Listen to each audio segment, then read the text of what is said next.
The whole world wants her to be their president. If we had our president like her in the United States, the things would have been different in the world. Americans, Asians, Africans, Australians, Europeans. People around the globe watched in admiration as this woman led her country to be COVID-free in just 7 weeks. She is one of the best politicians in the world, and if you ask me, the reason why majority of politicians are bad to their countries is because of their ego. Let me explain.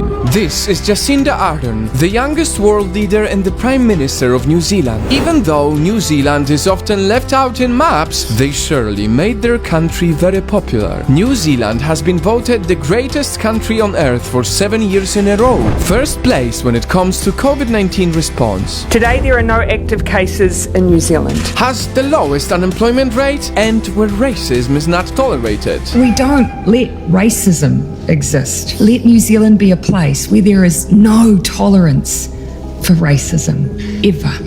And that's something we can all do. And in New Zealand, your mental health is a priority. The true measure of leadership is the ability to confront the anxiety of the people of their time. It's easy to see how a good leader can change the whole nation's direction. It's amazing, but what truly sets her aside is her ability to be at her best in a time of crisis. Just having a bit of an earthquake here, Ryan. Quite a decent shake here, but if you see things moving behind me. New Zealand faced the hardest times within her term. Terrorist attack, volcanic eruption, global pandemic.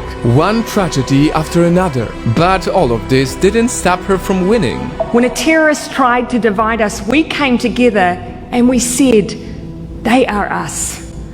When a volcano erupted, we threw our arms around those affected, whether they were from near or far. And when COVID arrived, we didn't hesitate to act, knowing it was the only way to protect those around us. Earlier, I said that ego is what makes politicians bad. Unfortunately, in majority of the world, politicians feel like they're above the nation. They feel untouchable. They feel too good to listen to the common people. And that is exactly why Jacinda is so different. She never puts herself first, she really listens. If I could distill it down into one concept that we are pursuing in New Zealand, it is simple and it is this: kindness.